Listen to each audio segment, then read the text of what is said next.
Dalam rancangan anggaran pendapatan dan belanja negara 2026, pemerintah menargetkan penerimaan negara mencapai 3.147,7 triliun rupiah. Sri Mulyani mengisyaratkan pemerintah tidak akan menerapkan jenis pajak baru maupun menaikkan tarif pajak dalam mencapai target kenaikan penerimaan negara di tahun 2026. Menurutnya,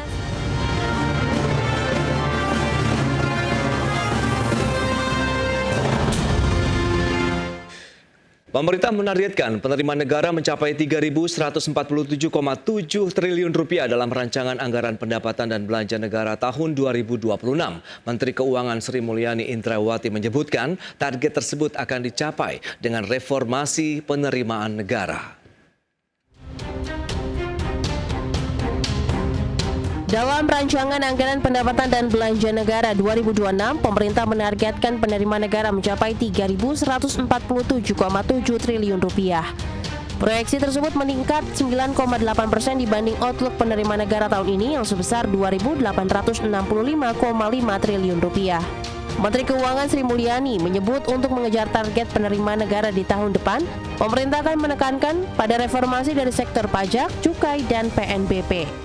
Nah, untuk membiayai seluruh belanja-belanja baik pusat maupun daerah ini, pendapatan negara harus ditargetkan cukup tinggi. Total pendapatan negara seperti disampaikan tadi dalam pidato adalah 3.147,7 triliun. Ini artinya naik 9,8%. Ini suatu target yang cukup besar kalau kita lihat kinerja selama 3 tahun terakhir itu hanya sekitar 5,6 paling tinggi dan bahkan tahun ini kemungkinan hanya 0,5% pertumbuhan pendapatan negara.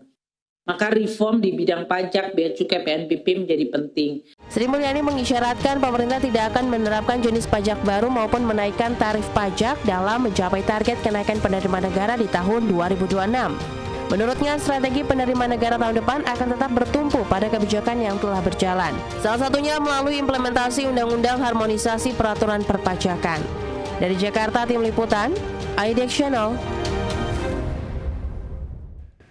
Ya, pemirsa, untuk membahas tema kita kali ini, optimalisasi target penerimaan negara 3.147 triliun rupiah di tahun 2026, kita sudah tersambung melalui Zoom bersama dengan Mas Arief Rahman Said Putra. Beliau adalah Ketua HIPMI Tech Center, kemudian juga sudah bergabung pada David Sumual, Kepala Ekonom PT Bank Sentral Asia Tbk. Langsung saja kita sapa ini. Halo Pak David, apa kabar? Halo, halo, apa kabar Mas Pras? Kabar baik juga Pak David, terima kasih atas waktu yang disempatkan. Mas Arief, apa kabar?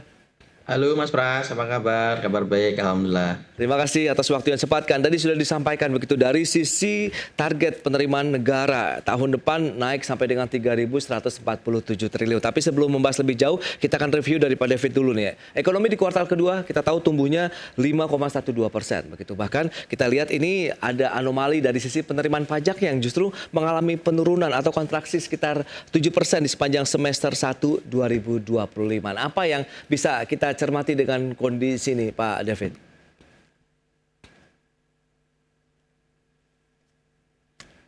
Halo? Bisa didengar suaranya? Baik. Pak David, bisa mendengar suara saya? Iya, agak sedikit ini ya, kecil. Oke. Ya, basically di semester 1 ini memang PPN dan PPNBM dan penerimaan pajak secara keseluruhan itu menurun ya, dan ini kalau kita lihat memang kalau yang di luar pajak terkait dengan harga komoditas juga yang melambat ya, terutama untuk batu bara, CPO, walaupun CPO terakhir ini memasuki bulan Agustus sudah pulih ya, tapi sepanjang semester 1 memang agak lemah untuk penerimaan non pajak nih dari yang kaitannya dengan komoditas. Dan memang di semester 1 ini juga kita lihat ada beberapa kendala ya, terutama terkait dengan perluasan pajak berbasis data nih ya. Jadi ada waktu itu kita rencana untuk menerapkan sistem Cortex, tapi ada penundaan dan ini mengganggu juga ya penerimaan di semester 1 ya. Secara keseluruhan memang kondisi fiskal masih relatif sehat di semester 1 ini, tapi memang membutuhkan basis penerimaan yang lebih kuat ya. Jadi, tapi jangan sampai mengganggu juga daya beli masyarakat tentunya ya. Jadi kondisinya memang penuh challenge di semester 1 ya, jadi memang ke depan mungkin perlu keseimbangan ya antara bagaimana kita dorong mobilisasi penerimaan, tapi di sisi lain juga kita ingin tetap menstimulasi ruang gerak dari dunia usaha sendiri ya. Jadi lewat mungkin insentif-insentif fiskal yang tepat, terukur, dan punya dampak multiplier yang luas, terutama untuk sektor-sektor padat karya ini, Mas Pras ya. Oke, ada beberapa poin yang perlu dicermati dari sisi keseimbangan penerimaan, kemudian tapi jangan sampai mengganggu juga ya dari mungkin beban masyarakat begitu saat ini dengan adanya apakah entah itu kenaikan pajak ataupun mungkin ada beberapa pajak-pajak lainnya. Tapi yang perlu dilihat ruang juga diberikan untuk dunia usaha untuk dari sektor pajak. Nah, dari HIPMI Tech Center sendiri, Mas Arief, Anda melihat bagaimana kalau kita review di semester 1 tahun ini untuk dari sisi perpajakannya? Baik, terima kasih Mas Pras. Jadi memang kalau kita lihat tadi seperti yang disampaikan oleh Mas David ya, memang kondisi ekonomi kita memang belum pulih betul dari pasca COVID, kemudian berbagai tekanan internasional belakangan yang terjadi. Kemudian juga jangan lupa bahwa kemarin di awal-awal tahun itu kita sempat ada pengetatan anggaran dan itu sangat-sangat berpengaruh terhadap government expenditure sehingga berpengaruh terhadap penerimaan perpajakan kita. Kalau kita bandingkan penerimaan pajak semester 1 2024 dengan penerimaan pajak semester 1 2025 itu di 2024 itu sudah mencapai 45%. Sementara sebagaimana kemarin yang dirilis oleh pemerintah sendiri bahwa semester 1 2025 itu baru di angka 38%. Tentu ini ada gap yang lumayan jauh ya, sekitar 7%. Dan ini memang tadi salah satunya pengetatan pengeluaran pemerintah. Kemudian juga yang tidak kalah pentingnya ini dari data bahwa tingkat restitusi 2025 itu luar biasa besar. Bahwa di tahun 2024 itu restitusi itu sebesar 265 triliun dari Januari sampai dengan Desember. Tapi untuk 2025 sendiri baru dari Januari sampai dengan Agustus itu sudah mencapai 298 triliun. Tentu kalau kita bicara restitusi itu tidak bisa dijadikan alasan memang ya, tapi ini fakta data bahwa memang restitusi di 2025 ini cenderung naik walaupun itu memang sudah menjadi hak daripada wajib pajak begitu, Mas Pras. Baik. Nah, dengan kondisi seperti saat ini, Anda melihat bagaimana dengan optimalisasi penerimaan negara di tahun 2026? Apakah kinerja semester 1 tahun 2022 ini bisa menjadi pijakan yang cukup kuat atau justru masih banyak PR yang harus dituntaskan ini, Mas Arief?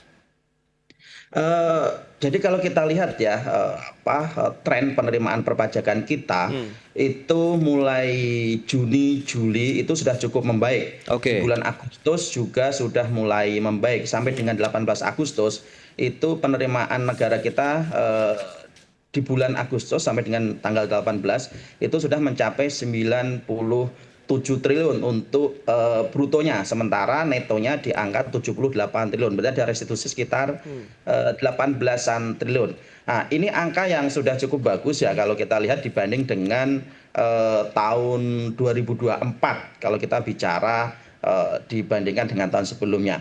Nah, ini tentu apa yang menjadi tadi harapan ketika di awal tahun kemarin ada pengetatan belanja pemerintah, kemudian sekarang sudah mulai dilakukan relaksasi.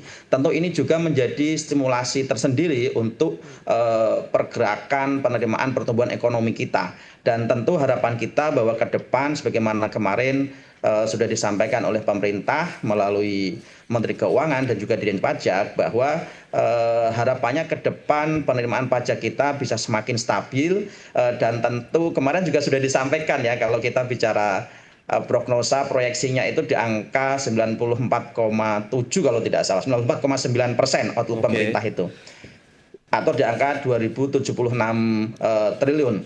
Tapi kalau saya sendiri ya kita di Tech Center kita melihat kemudian juga mengkalkulasi data-data yang ada itu paling maksimal di angka 92%, Mas Pras. Itu dengan asumsi bahwa semuanya sudah semakin baik dibanding dengan semester 1. Apabila nanti ada pengetatan-pengetatan lagi atau kemudian ada tekanan-tekanan tadi seperti yang disampaikan harga komoditas dan juga tekanan-tekanan ekonomi dari internasional, tentu itu akan menjadi pembeda lagi dan bisa aja bisa di bawah 90%. Oke, itu dia. Itu ini menarik kalau kita cermati dengan kondisi saat ini. Ekonomi dari dalam negeri juga seperti apa, kita akan bahas lebih jauh nanti. Apakah bisa menyokong juga untuk penerimaan pajak dengan kondisi masyarakat yang juga tengah mengalami tekanan dari sisi daya belinya di segmen berikutnya. Pak David dan juga Mas Arief, kita akan jeda sebentar. Dan pemirsa, kami akan segera kembali usai pariwara berikut ini.